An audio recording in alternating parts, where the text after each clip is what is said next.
Hi guys, welcome back to our channel Gaming Basics. In today's video, I will be teaching you guys how to send gifts to your friend on your League of Legends. So at first, all you have to do is just open your game through the right client.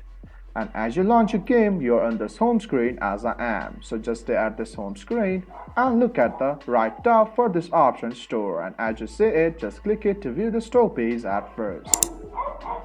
And as you view the store page, again look at the right top for this option right here, gifting center. So all you have to do is just select this at first.